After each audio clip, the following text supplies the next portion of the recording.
projet Berbich 3, porte de Maginot. Donc là on a rentré un porte de Maginot, la ligne de Maginot plutôt. Deuxième porte de la ligne de Maginot, ça n'est pas encore parti. On s'en fout, c'est joli, c'est une ligne Maginot.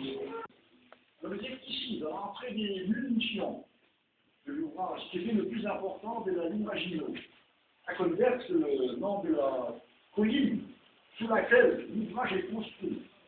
Les travaux, commencés en 1929, étaient achevés en 1935. Et lorsque la guerre a éclaté en 1939, l'ouvrage était opérationnel et fut occupé par 1080 hommes environ, donc de troupes de forteresse, dont 43 officiers d'ensemble étant placés sous le commandement d'Archevêque d'Escadron.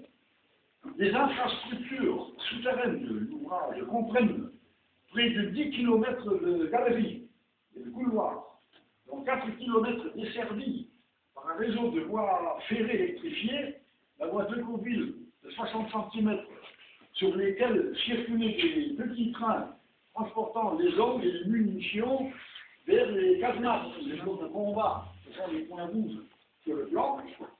Ces blocs étant placés éloignés des entrées sont ici. Il faut compter entre 1 et 2 km en moyenne.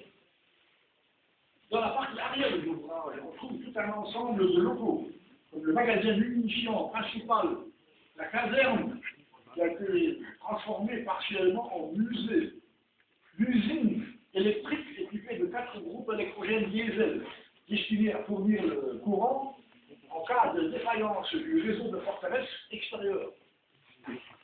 Ensuite, il y a des ateliers, des locaux de stockage, de cuisine, une infirmerie, etc. En surface, 160 hectares de terrain d'emprise. Et on compte 19 blocs qui sont tous reliés par galerie. Les blocs, ce sont les constructions en surface, comme les entrées, les cadenas, on fait ça des blocs. Donc, il y a 2 entrées, entrée de munitions et matériel, actuellement ici.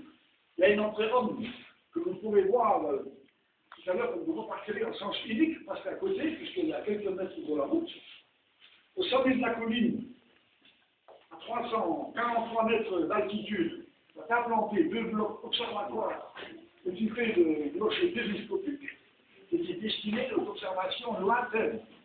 Et ici, on trouve les 15 blocs de combat proprement dit. Alors là, il s'agit de casemates d'infanterie et d'artillerie, et il y a également 8 tourelles éclipsables et tournantes, tourelles glacées, qui sont éclipsables et tournantes. Alors l'armement principal de tous ces blocs était constitué de 18 canons robustiers et mortiers allant jusqu'au calibre de 135 mm. D'autre part, il existait toute une gamme d'armes d'infanterie, des canons anti-chars, des jumelages de mitrailleuses et de mitrailleurs et d'autres armes légères. En 1940, lors de l'offensive allemande à l'ouest, il n'y a pas eu d'attaque sur cet ouvrage. Les Allemands avaient préféré contourner tout ce système fortifié que l'on peut voir ici sur cette carte, et ils ont préféré traverser le Grand-Duché de Luxembourg et les Ardennes belges, pour finalement déboucher dans la région de Montmédy-Sedan. Là qu'il y a eu la grande cassée vers le 17 mai, je crois. Ils ont attaqué le 10 mai et une semaine après, ils ont percé 10. Bon, alors ici, c'est resté assez calme. Tout ce front nord-est, et un beau jour, les Allemands ont eu l'idée de franchir la frontière. La frontière était totalement dégarnie. Il n'y a plus personne. Alors ils ont franchi la frontière, mais ce n'était pas en attaquant.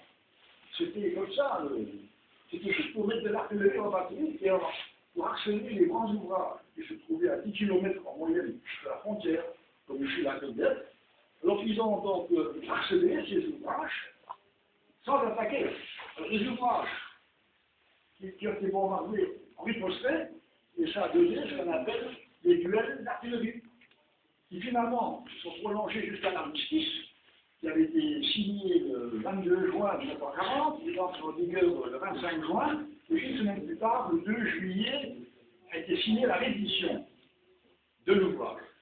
Et 2 jours après, le 4 juillet, les hommes et les troupes de forteresse étaient obligés de quitter ces ouvrages qui sont partis malheureusement en captivité. Bon, alors l'exil a commencé par la partie arrière ici. Ensuite, à cet endroit, vous prendre le train qui est d'origine. Le train nous conduira au bloc 9. Ce bloc 9, c'est une casemate de artillerie qui est très caractéristique sur le plan armement. Oh là, j'ai zoomé sur ta tête.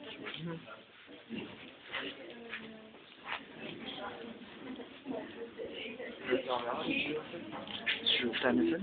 Ouais.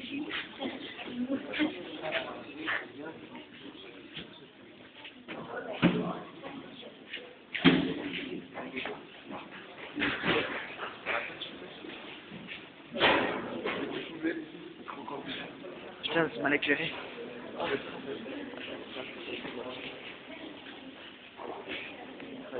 Putain, j'aurais dû mettre mode nocturne.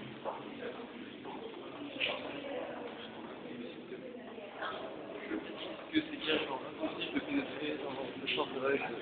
Il y a des traits absolument dans le truc, quoi. Bon, après, ils sont pas pénétrés, ils ont fait le tour.